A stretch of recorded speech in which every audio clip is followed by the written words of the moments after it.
요한계시록 11장 7절부터 12절 말씀 우리 함께 보도록 하겠습니다. 우리 한 절씩 교독하겠습니다. 제가 먼저 7절 읽겠습니다. 그들이 그 증언을 마칠 때 무적행으로부터 올라오는 짐승이 그들과 더불어 전쟁을 일으켜 그들을 이기고 그들을 죽일 터인즉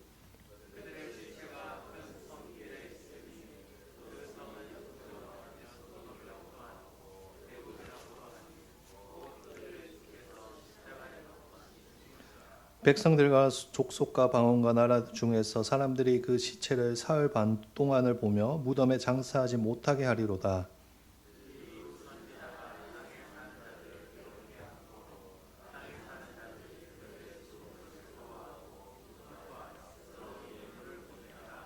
삼일 반 후에 하나님께로부터 생기가 그들 속에 들어가매 그들이 발로 일어서니 구경하는 자들이 크게 두려워하더라.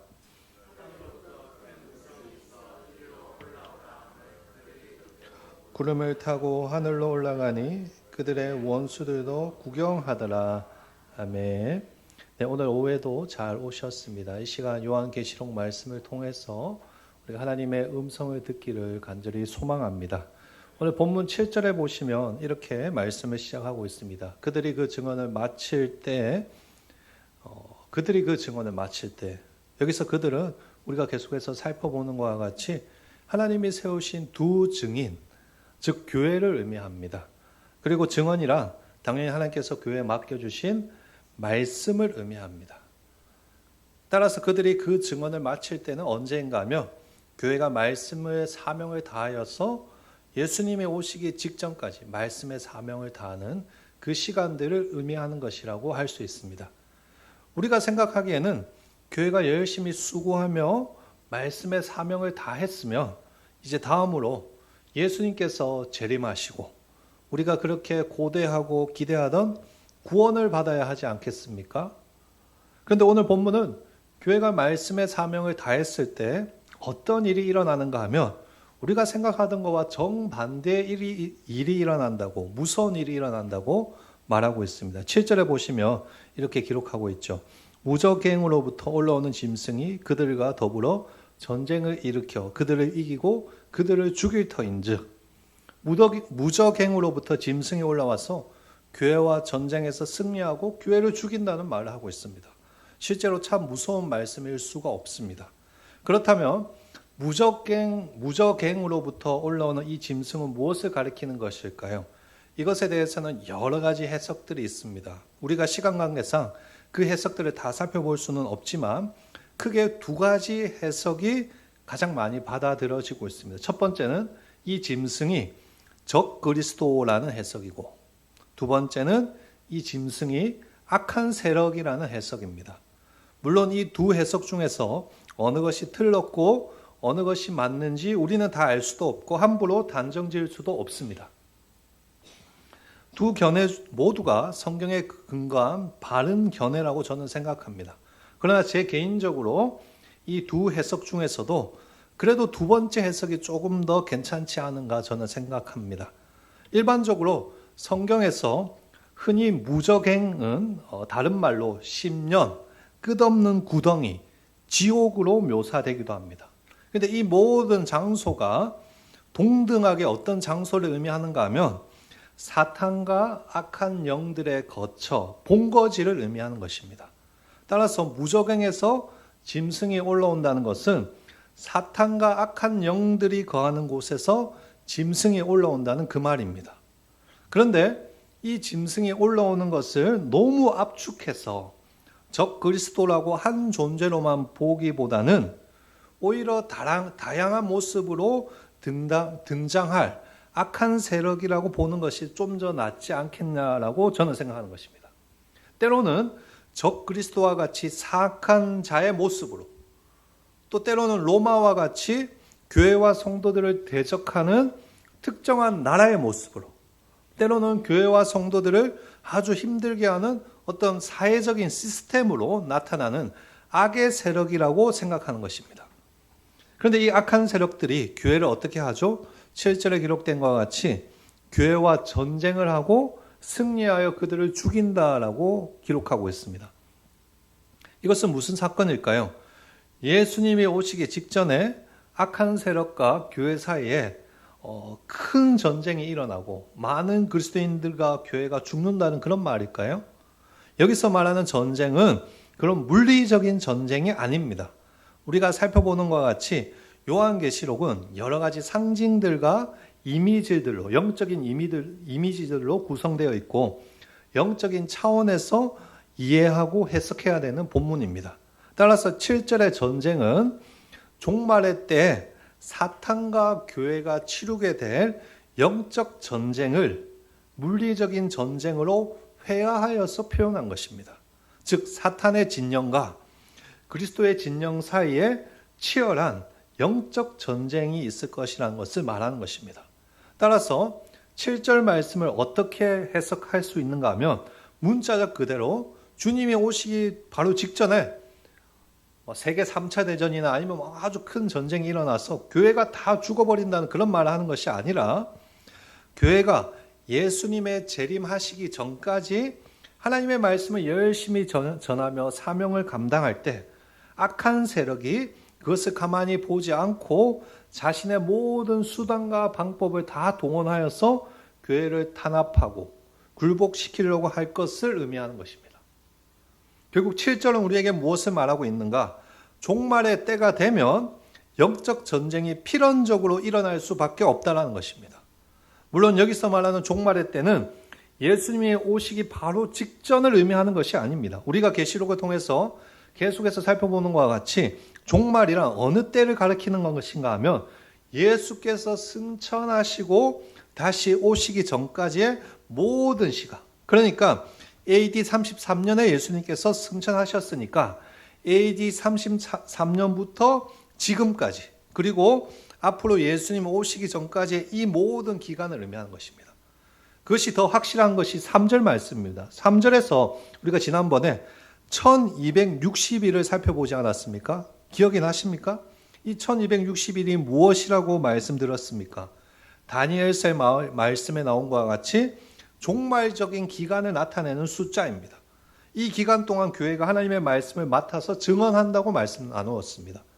그런데 7절은 이 1260일이 끝나기 전에 교회가 계속해서 영적 전쟁을 해야 한다고 말을 하고 있는 것입니다.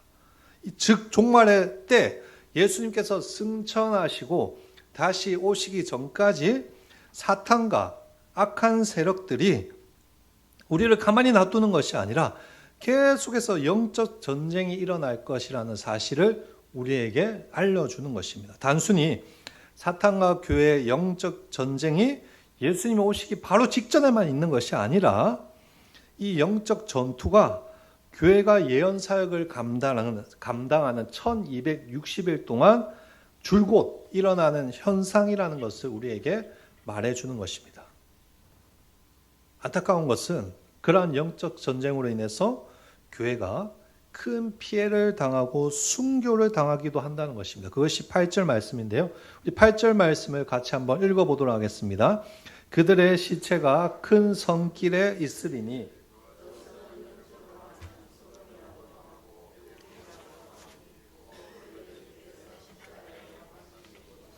아멘. 우선 8절 말씀에 보시면 어떤 큰 성이 등장합니다. 이 성은 어디일까요? 예루살렘입니다. 8절 뒷부분에 보시면 이렇게 이야기하지 않습니까? 그들의 주께서 십자가에 못 박힌 곳이다. 예수님은 어디에서 못 박히셨습니까? 예루살렘입니다. 그러니까 지금 8절의 성은 어느 장소를 가리키는 것인가? 예루살렘입니다. 그런데 본문은 재미있게도 이 예루살렘에 대해서 영적인 해석을 합니다. 보십시오. 이 성은 영적으로 소돔이라고도 하고 또한 애굽이라고도 한다. 맞죠? 왜 이 예루살렘을 소돔과 애굽이라고 영적으로 해석하는 것일까요? 이 두 곳 모두가 하나님을 대적하는 악의 대표적인 중심지였기 때문입니다. 여러분 구약 성경에 나오는 것과 같이 소돔과 애굽은 성적인 죄와 우상 숭배 그리고 하나님의 백성에 대한 박해와 하나님을 대적하는 중심지였습니다.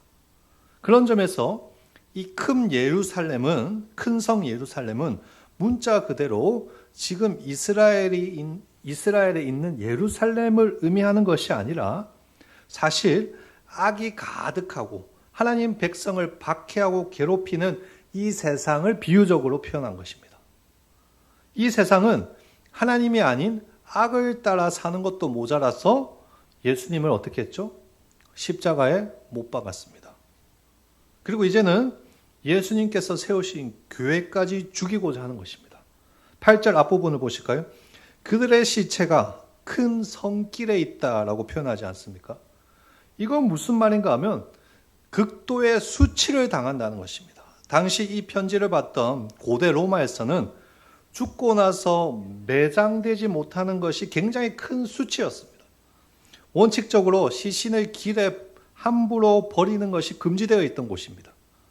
그러나 시체가 벌어지는 것이 허락되는 특별한 경우가 있었는데 어떤 경우인가 하면 반역자나 중대한 죄인들이 죽은 경우입니다. 그런 자들의 경우에는 시체를 길가에 방치하였습니다. 그것이 죽은 자들에게 줄 수 있는 최대한의 모욕과 치욕이었기 때문입니다. 8절 앞부분에서 지금 그 말을 하는 것이죠. 예수님이 다시 오시기 전까지 이 세상은 큰 성 예루살렘, 이 세상은 예수님을 따르는 자들을 자랑스러워하거나 두려워하지 않습니다. 가만히 두지 않고 계속해서 수치스럽게 하고 모욕하고 짓밟는다는 것입니다. 이것이 주님 오시기 전까지 교회가 감당해야 될 고난의 사명입니다. 예수님께서 이 세상으로부터 미움을 받고 십자가에 못 박혀 죽으신 것처럼 예수님이 오시기 전까지 교회 역시 예수님이 가신 그 고난의 길을 걸어가야 된다는 그 말입니다. 그런데 교회가 걸어가야 되는 그 고난의 길이 예수님보다 더 심하면 심했지 결코 가볍지는 않은 것 같습니다. 9절 말씀 보실까요? 9절에 보시면 교회의 시체를 사흘 반 동안 본다고 하고 있지 않습니까?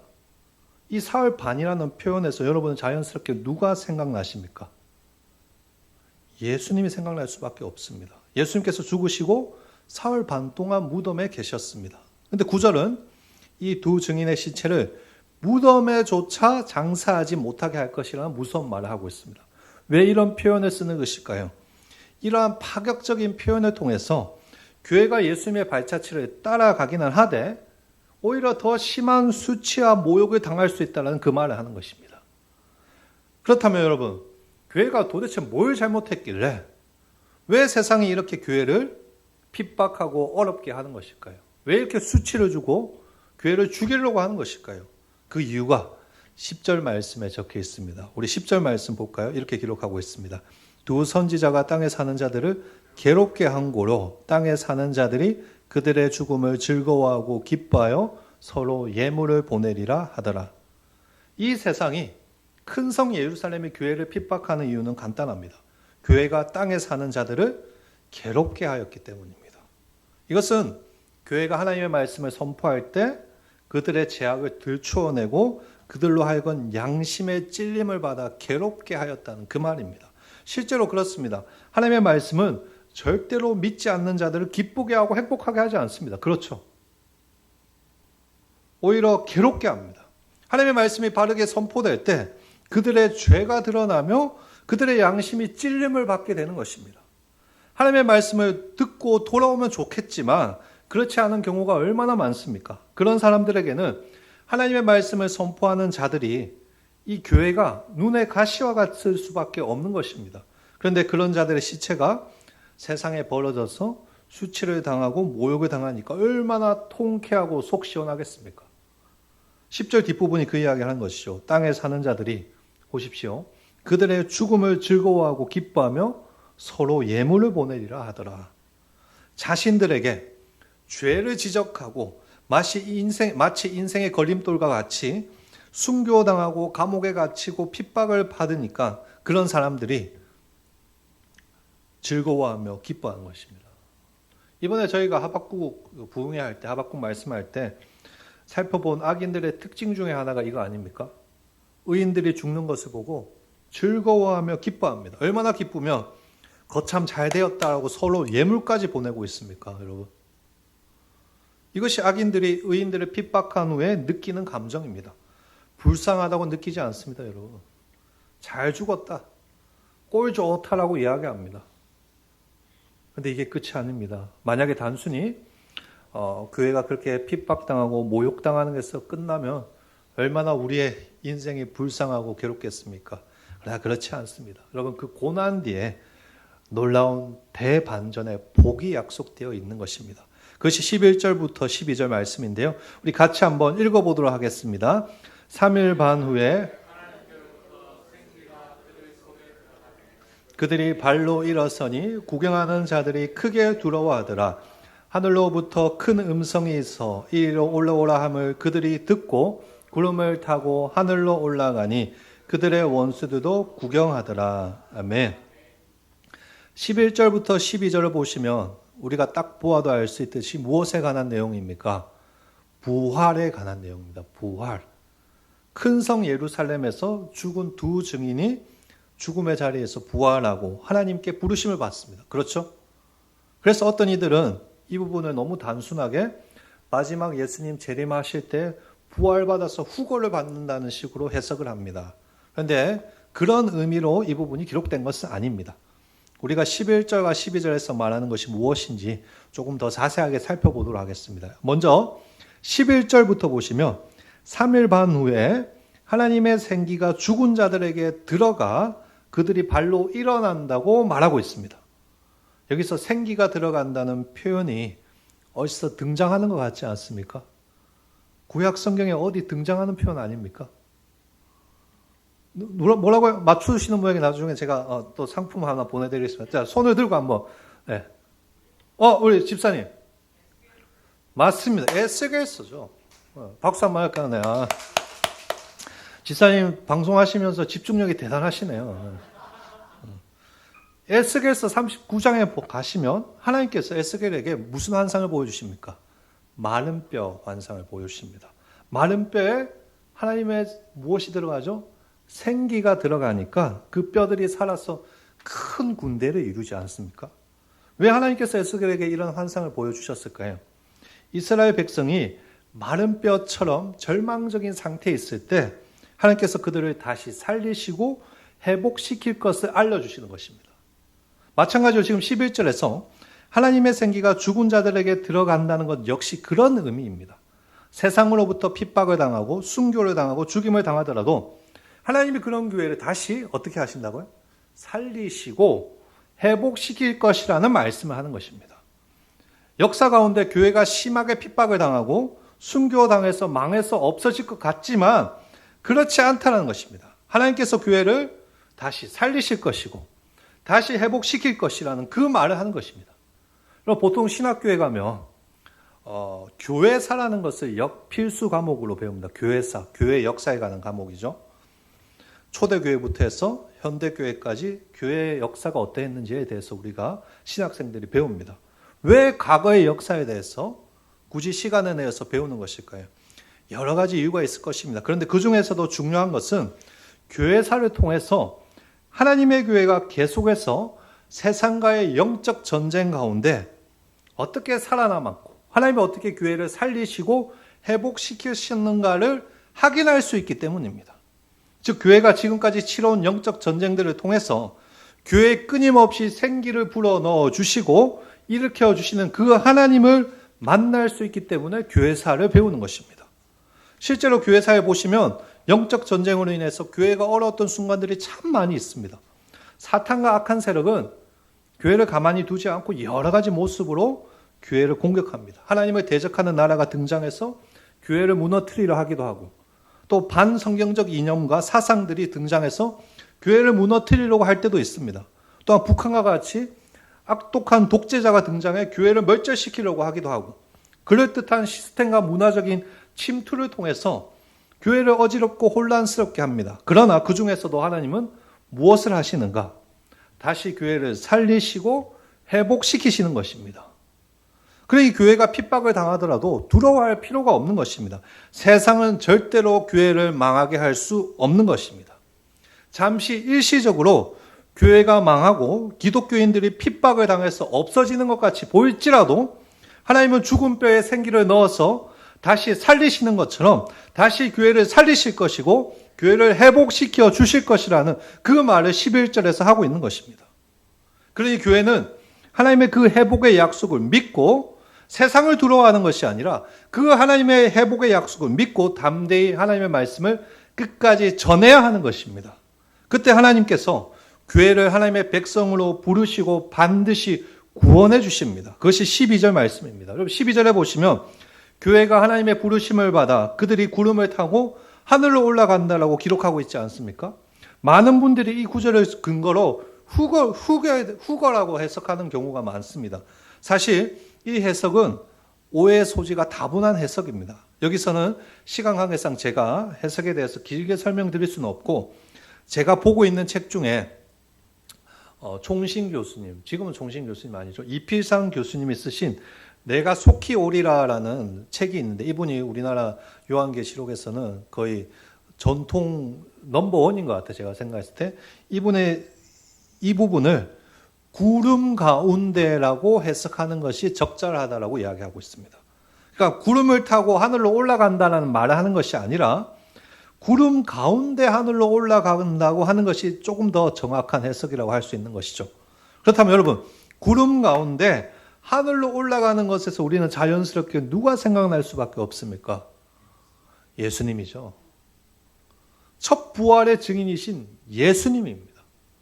사도행전 1장에 보시면 예수님께서 하늘로 올라가시죠. 나중에는 구름 가운데 보이지 않는다고 되어 있죠. 그러면서 하늘로 올라가시잖아요.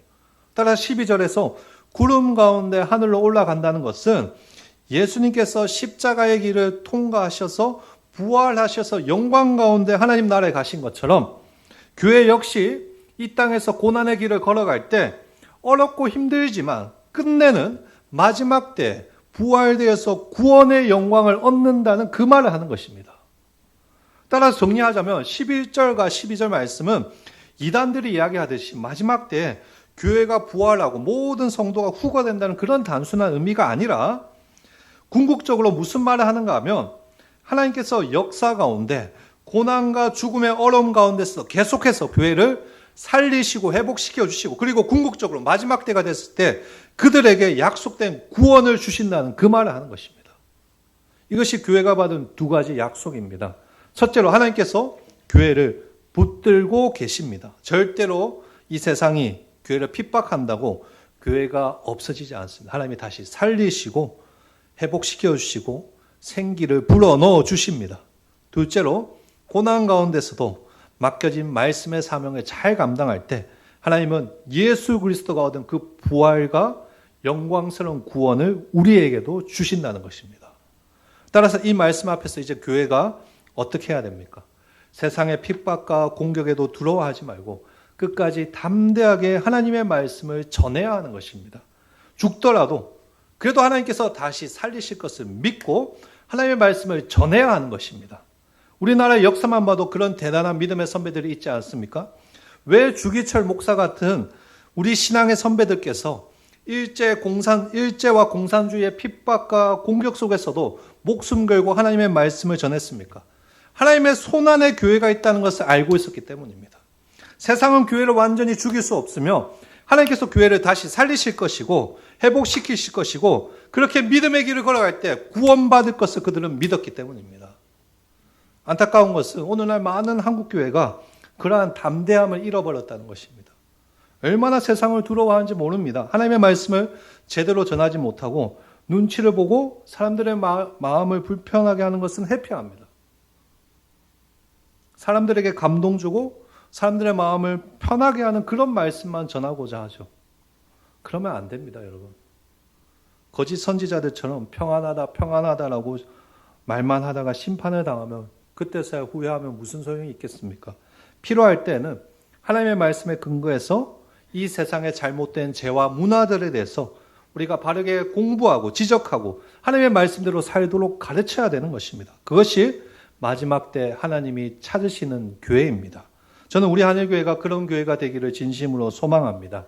목회자인 제가 말씀을 바르게 준비하여 잘 전할 수 있도록 여러분 기도해 주시고 또 말씀을 듣는 여러분도 그 말씀으로 변화되어서 하나님 앞에서 두려워하지 않고 믿음 생활할 수 있도록 기도하시기를 바랍니다. 그때 하나님이 역사하실 줄 믿습니다. 그래서 이 마지막 시대에 하나님의 말씀을 바르게 선포하고 그 말씀을 따라 살기 위해 애써서 마지막 날 예수 그리스도가 받은 그 영광과 부활에 참여할 수 있는 우리 한일교회 모든 성도들 되시기를 예수님의 이름으로 축원합니다. 아멘.